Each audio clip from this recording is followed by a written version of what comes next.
Welcome to Epicenter. I am Zunaira Azhar, and at Epicenter we discuss, dissect and analyze major global and domestic stories.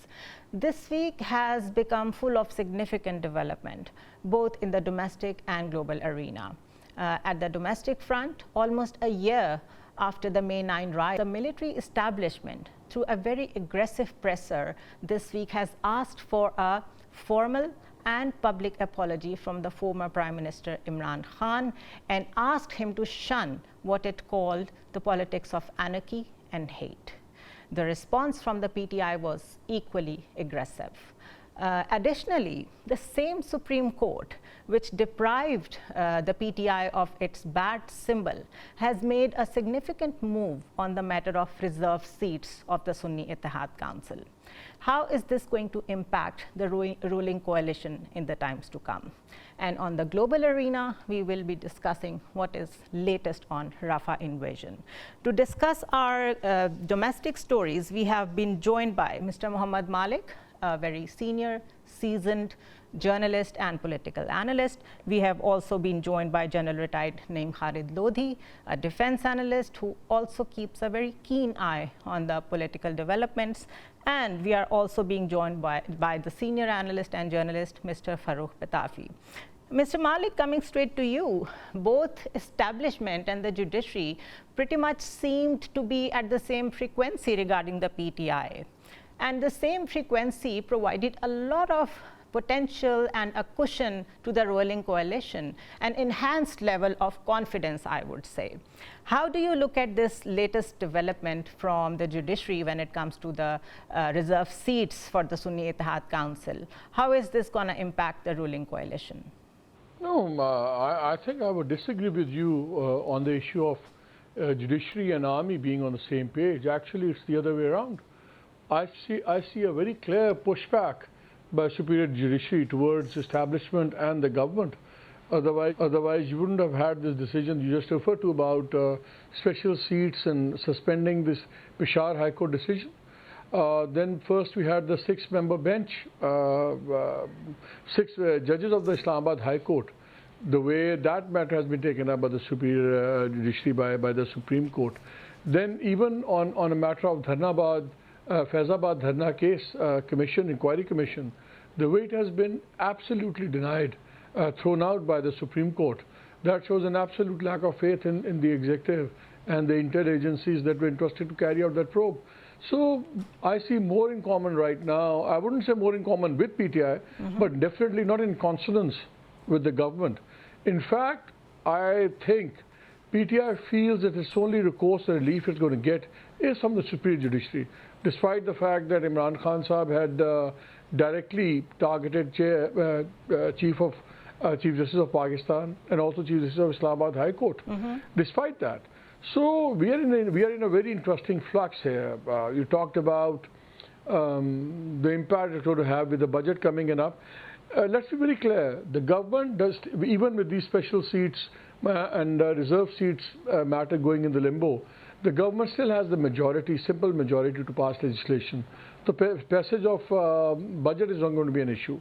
Passage of things in Senate is not going to be an issue. The only issue was with the sort of tampered structure right now. Their attempt to make constitutional changes, they have been stalled.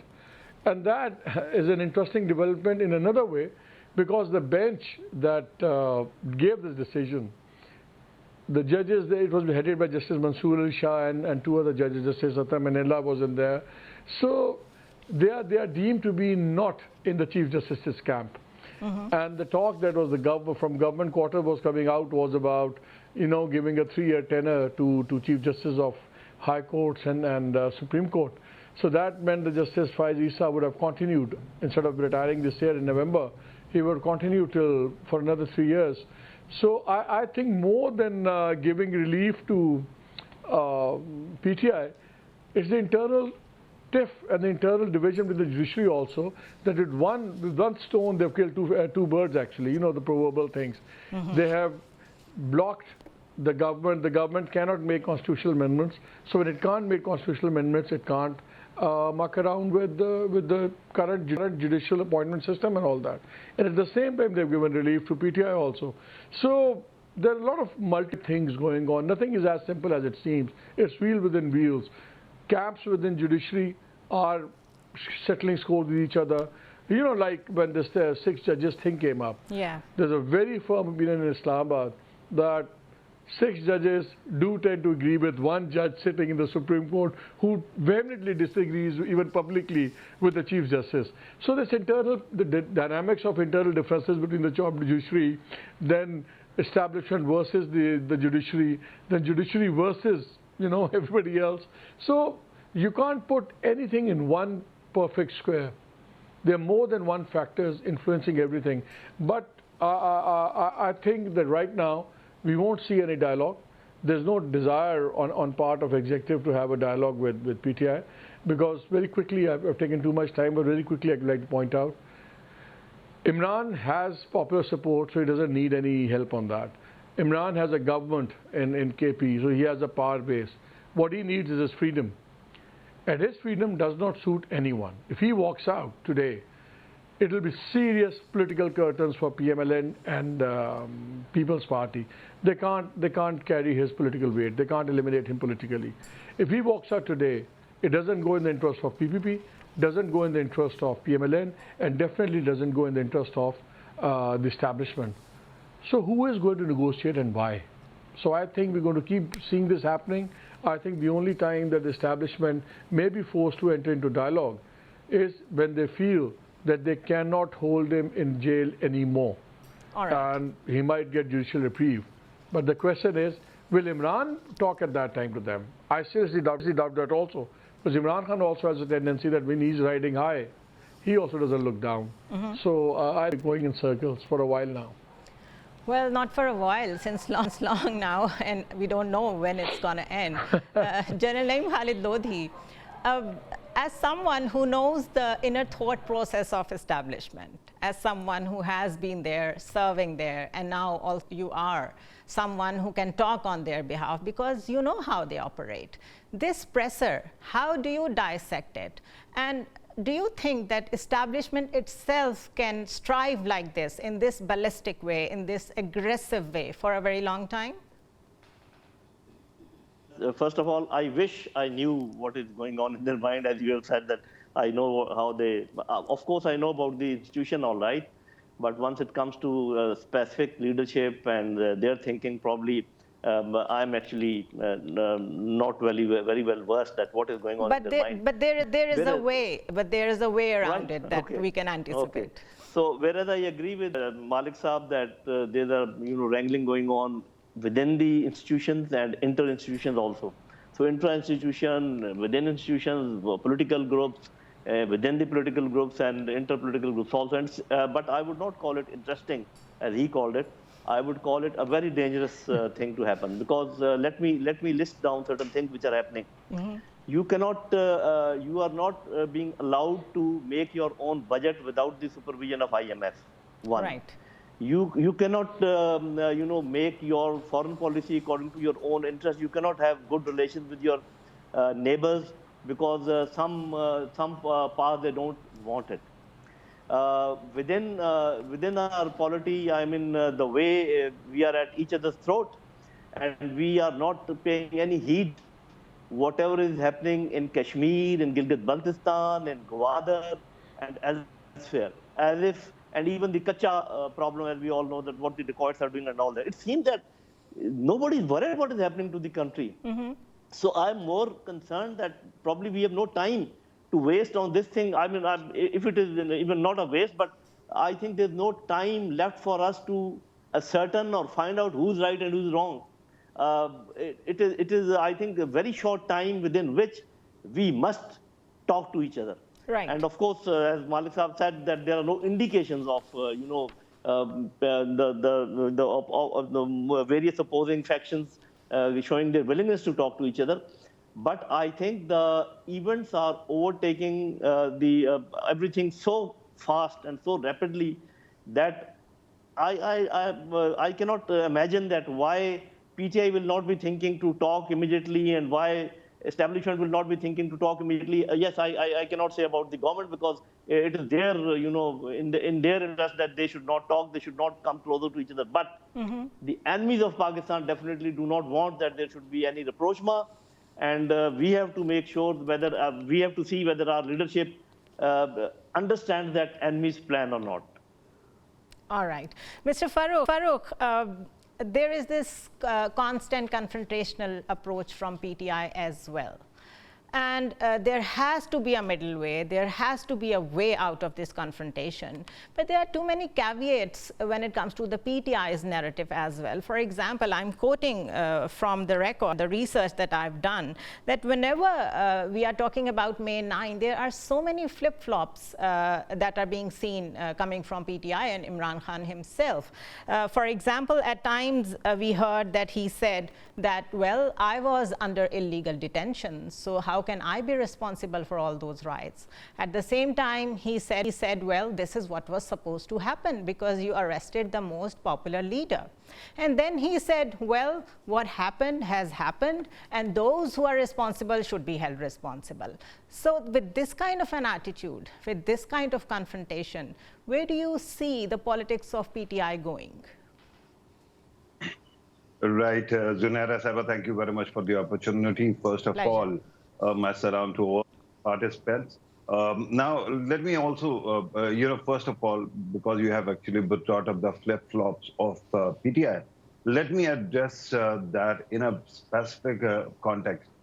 In Pakistan's history, recent history, whenever we have seen our attitude towards things that we don't want to actually accept or deny, plausible deniability, there we end up actually employing 4 tactics. And I call them the 4 tactics Taliban apologists, right? Because I'm talking about war and terror right now. So the first one is to justify the other side. The second one is rationalize. The third one is normalize. And while you can't do anything else, then you obfuscate. So right now, the bit you spoke about regarding Imran Khan Sahab saying that, okay, the greatest leader of the country was behind bars, so they had to do it. This is justification. Then you talk about the second one, rationalize. I mean, I was behind the bars, but of course it had to happen, something of the sort. Then, normalize. Okay, things are going to have consequences, and whatever you did had a consequence. Obfuscate, because now you are facing the consequences. Now you say that, okay, I was behind the bars, how could I do it? Then you say that, check out whether there were other people inside those groups. But we remember what was happening on the ground at that day. We remember what was being said repeatedly. We remember all those WhatsApp chats or messages that were coming our way. So now when we talk about the scope of talks between the two sides, General Saab earlier was saying that whatever is happening is dangerous. With due respect, General Saab, he has actually fought wars. He has been a soldier. My humble submission is that everything is dangerous. Life is dangerous. Everything that comes your way poses a challenge also. But does that mean you actually stop living? I've been hearing this argument since ever that we don't have time, that we are in a very tough kind of situation. But with due respect, when you talk about the reality of life, I mean, we managed to muck on, we managed to move on. So I'm not that much concerned regarding IMF. Whatever is happening with IMF is a negotiation. It will continue, and one day, hopefully, we will come out of that unscathed. Regarding foreign policy also, regarding umpteen other issues, I think that we will work. But right now, you have to appreciate, Zunaira Azhar, how this is being perceived by the Fauj itself or establishment. May 9th was considered a kind of an coup and an attempt to divide the army, so to cause a civil war. So had the other side prevailed, the army segment knows that what would have happened. The winning side would have never thought of mending fences. So they ask you now, why should we actually suspend the consequences in the name of circumstantial changes that might be happening in the region? Whatever it is, we are ready. We will face the music when it comes. But right now, what we have to do is we have to ensure that if such an action takes place, there are consequences. Well, okay, I have to take a break here, but when we come back, we will be continuing the same discussion. Stay with us. Welcome back to Epicenter once again, and let's continue the discussion once again. Mr. Malik, regarding the flip-flops, in an attempt to deflect the responsibility of May 9. They also say that it was a false flag operation by the ISI. So how do you see this confrontation and this continuous deflection of responsibility going hayway? Also add to it a very comprehensive report that has been presented to the cabinet, which was actually prepared during the tenure of caretaker setup. And it actually talks of 34 senior leaders of the PTI involved in these riots, Imran Khan being at the heart of the mastermind plan, and 185 others who are either part of the party or active supporters. Where is this report leading us to? I think, let's be honest, Zunaira, what is the credibility of this, what you call a very thorough, exhaustive report? It was done by the caretaker government.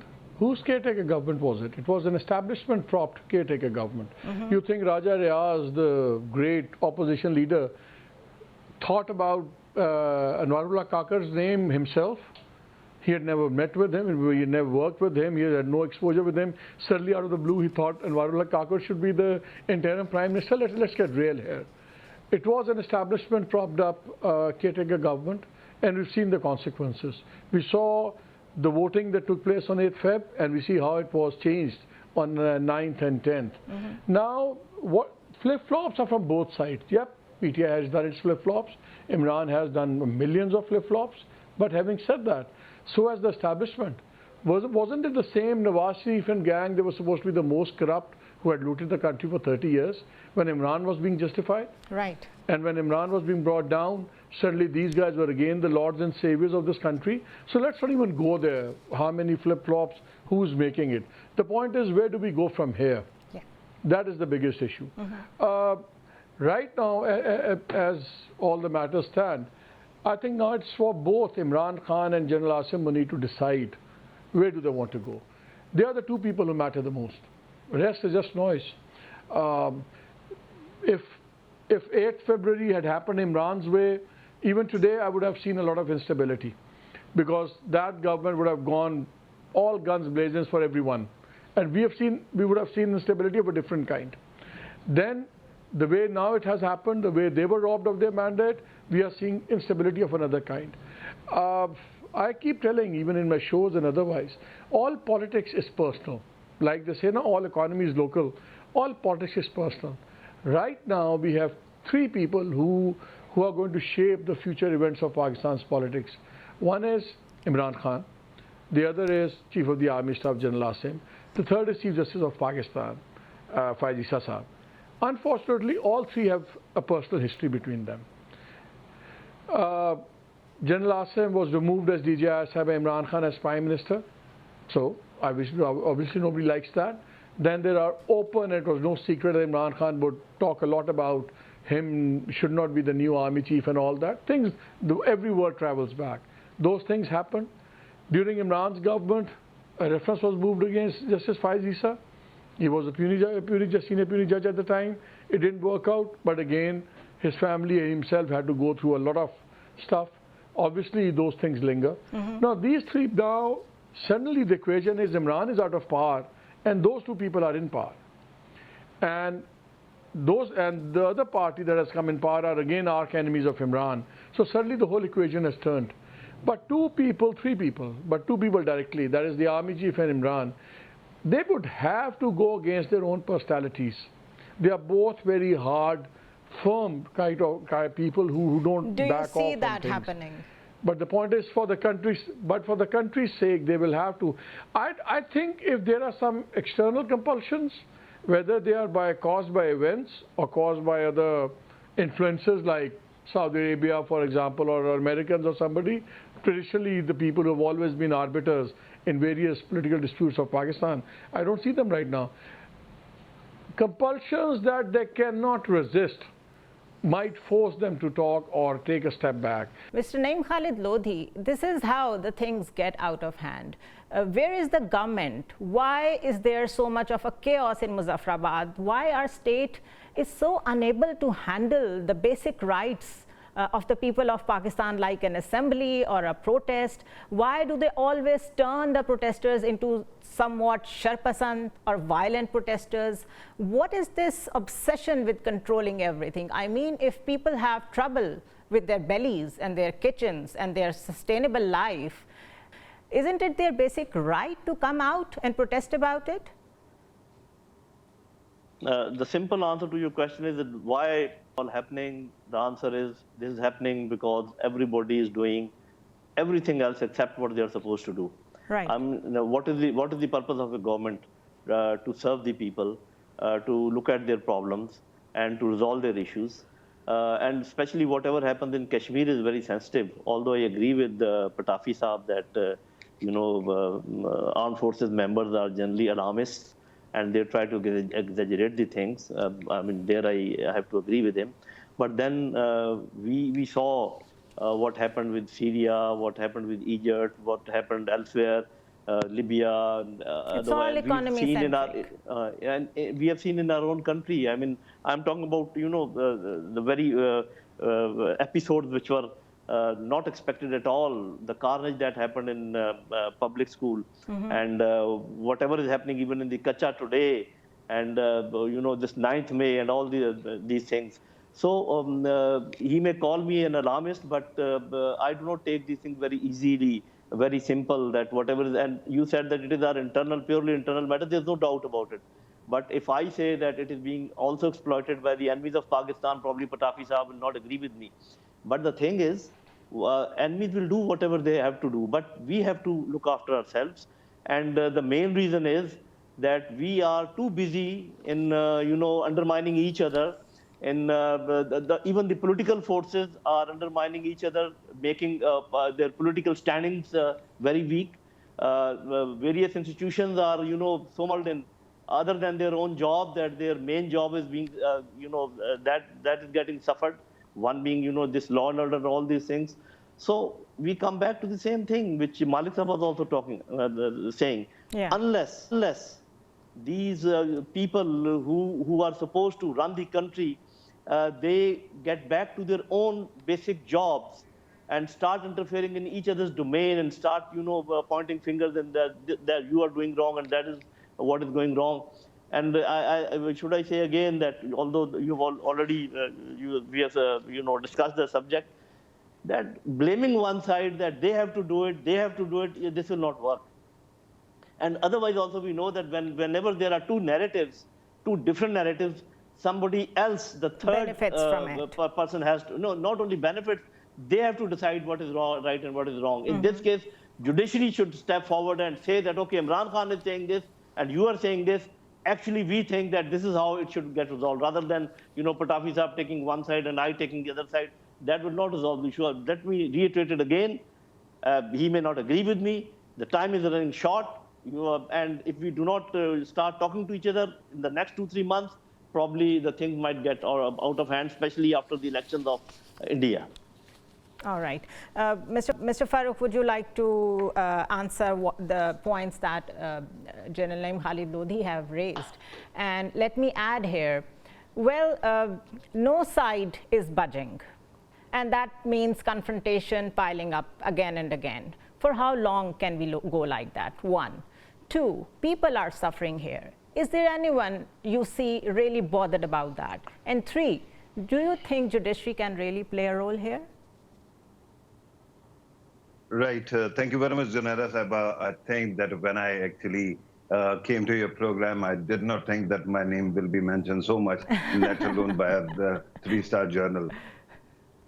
My whole submission is that General Saab has the right to actually misinterpreted what I was saying. I wasn't saying that Fauji's are alarmist for that matter. Excuse me. I did not mean that Fauji's are alarmist or anybody is alarmist. He has a point of view, I respect that. But I have my own, right? And I don't think that I will believe that Pakistan has no external enemy or that those enemies don't instigate or insinuate such kind of thing. I think it is plain in everybody's sight that India's election is going on, and with the kind of it's turbulence. Hotcakes for us, for them actually. Absolutely. And if you remember, May 9th also took place a day before Karnataka election. Absolutely. So when they were supposed to cover Karnataka, they kept on projecting Pakistan, and they said, vote for us, and if you vote for us, this is going to happen to Pakistan. With due respect, that is one thing. But regarding Pakistanis protesting, I believe that their rights are paramount, and I think that everybody should have the right to, protest. When it comes to, belief in the system of law, I believe in law and order. I believe in the letter of the Constitution, which grants us all the freedoms that are there. But my humble submission is, because Pakistan is a national security state, and because for so long we have only been obsessing about Pakistan's security, these things have the habit of getting complicated and getting intertwined with the security issues. All right. General Lodhi, how wise is that establishment and PTI both are asking for what I should call a truth commission or a judicial commission, and establishment thinks that it should go back to 2014 and start tracing things from there, while PTI thinks that let's focus on May 9. Well, I personally think we all have skeletons in the closets. Let's not go there. So how do you look at it? True. First of all, I was taking Patafi's name again and again because I was very happy that we are again together in a program. We used to be together in PTV program, so that happiness actually propelled me to call him again and again. Right. Okay. One thing is very clear, as I said earlier, that if there are two narratives, they will not be able to resolve the, things within themselves. So it should go to the third party, which I think is judiciary. Mm-hmm. But I also see, once PTI has deputed certain people that they can talk to establishment has conditionally agreed that we can have a judicial commission. I think they have come closer, although the rhetoric has gone higher. Mm-hmm. But in my own assessment, they are more close to talking. May I suggest that what PTI can do is that if first thing is that anyone who takes the initiative of taking a step back will be the bigger mind and the bigger heart, I must say, out of and doing a great favor to the country. Right, and to the country and the people. Mm-hmm. And I think it is prerogative of the more stronger that he should take that step, and we have yet to decide that who's more stronger out of the two. Of course, the organized force, I think, is definitely more strong. So what PTI can do is that they can say, okay, we agree that this knee-jerk reaction of going towards the military installations mm-hmm.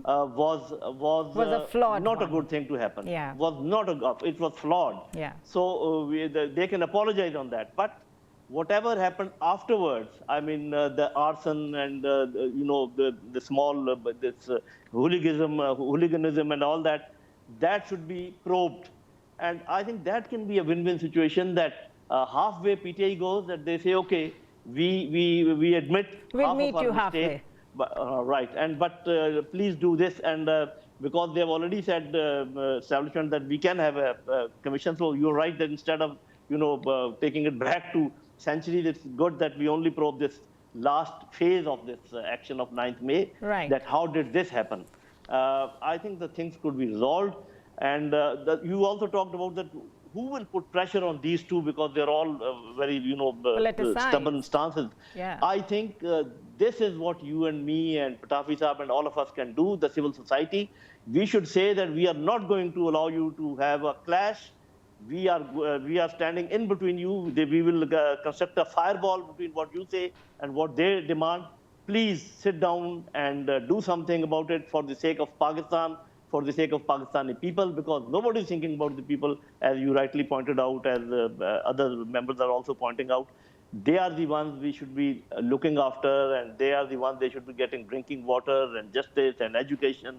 And whatever is happening in Kashmir, they are asking that the electricity tariff should be reduced, because according to their perception, and I think that is correct also, a lot of electricity is being produced through tidal resources of the Kashmir. Yeah. And why should they suffer? So they deserve some others? relaxation at least. So which mean that they have some point.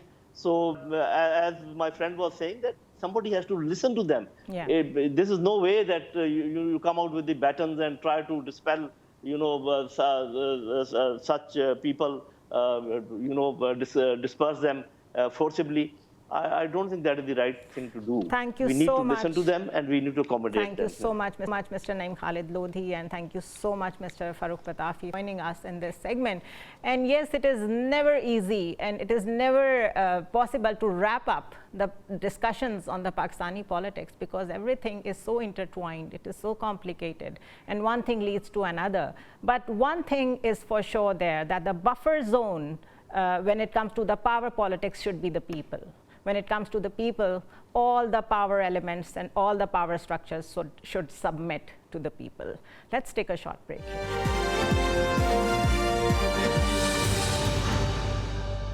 Welcome back to Epicenter again, and let's discuss Gaza once again. Despite the discovery of 530 bodies in 7 mass graves and a tragic death toll of more than 30,000 people in Gaza, the unwavering support of the United States towards Israel continues. This also was evident when the US vetoed a groundbreaking UN General Assembly resolution last Friday that aimed to grant Palestine an enhanced status within the UN body. The question is that why the US keeps on vetoing every effort that goes towards the ceasefire or that goes towards the statehood of Palestine. Not only that, the rebuttal or the justification it presented for the veto was very hypocritical, if I may say that. To discuss this and more, that for how long this breadcrumbing by the US can continue and affect this genocide, and the world is silently watching. We have with us Mr. Jalal Mahmood, who is a Palestinian journalist, and we have with us the analyst on the subject, Dr. Hamid Khan Al-Mashriqi, who is expert on strategic affairs. Thank you so much, both of you gentlemen, for joining us. Mr. Jalal Mahmood, what is this resolution all about? Is this more of a symbolic nature? Is it going to make a difference? And how do you look at the veto by the US? Thank you very much. Let me tell you something. One thing, that any order, any declaration came from the United Nations. We have already seen many declarations, many orders issued by the United Nations since Palestine has been occupied. But there is no any declaration, there is no any order become implemented by Israel. Because Israel, as you know, as all the world knows, that Israel don't able and don't agree to implement on any resolution, to any order issued by the United Nations. First of all, secondly, that we have to understand that the Security Council will be the final, the decision should go to the Security Council. Yeah. And as you know, that the veto, which is the weapon, which is, it's in the Americans' hand. I don't think that America will be agree for this resolution, and they will use the veto, because as I have heard from the senior political American senior people, that we can't go to declare as Palestine as independent state now, because first we have to solve the problem inside Palestine now. We have to solve the conflict. We have to reach to ceasefire. Now. We have to decide about the land between Palestine and Israel. Then we have to go to declare an independent Palestine. Yes. Right. Dr. Hamid, I'm coming straight to you. You must have witnessed the aggression that the Israel continues to show on the platforms like UN.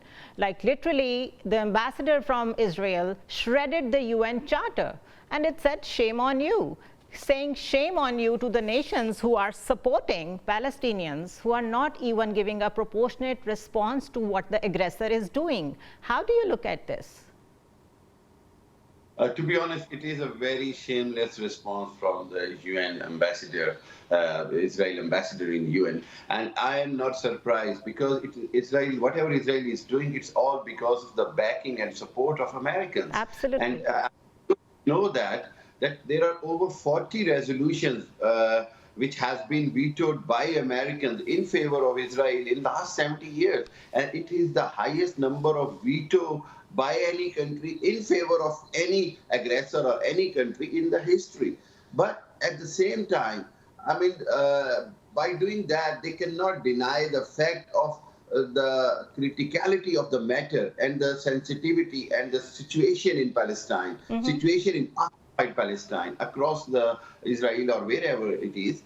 We have to understand that now, even in Europe, there are some countries who are willing to accept Palestine as an independent state, because this was the only solution which hardly was accepted by the Palestinian in Norway back in 2004 when they talk about the two-state solution. But if America will continue this, it will cause... Let me ask you, Dr. Hamid here, is the two-state solution still on the table? Honest, as far as Netanyahu is concerned, he's completely ignoring it or denying it, right? But that is the only solution at the moment, which is acceptable, and then it has to be discussed what will be the capital for Palestine. It has to be clarified, a lot of other things, but there is no, tangible actions towards that, two-state solution. But at the same time, as we are talking, it's over 40,000 people have been killed. It is and a war crime by Netanyahu. That is the main thing which South Africa have made a case. And international, can you believe that the American congressmen are giving threats to the judges of the International Court of Justice if they will give a verdict against Netanyahu? This is the greatest example of hypocrisy. There is this impunity from the United States. Mr. Jalal, what is the latest on Rafa invasion? Because the news say that people have been warned to evacuate, and there are people who are evacuating, but they don't know where to go. Actually, I don't have words to explain about the current situation in Palestine, especially in Rafa now. You know, first of all, let me tell you and your viewers something. The terrorist Prime Minister of Israel has rejected all ceasefire contracts, ceasefire offers, ceasefire, any treaty of ceasefires, because he knows very well that ceasefire means end of his political career. He knows that. That's why he refused and he reject any ceasefire. Now, the condition, the situation in Gaza, it's a bloody condition. It is a very, very dangerous condition. You talking now about more than 35 people has been killed, most of them children's, and above 10,000 women, more than 80,000 injured, 1.5 million people homeless, and they don't know where we have to go, and as well as most of the people of Gaza are angry, hungry. Sorry, there is no food, there is no medicine, there is no water. So let me tell you and you viewers one thing: the genocide which Israel now do in Palestine. If anyone say or understand that this genocide made by Israel and the killer only Israel, I'm sorry to say he's wrong. The killer of Palestinian is not only Israel. The killer of Palestinian, innocent Palestinian people, all the world who is silent, all the world who is silent, and he's seeing, he's watching this genocide, and he didn't anything, he didn't try to stop this genocide.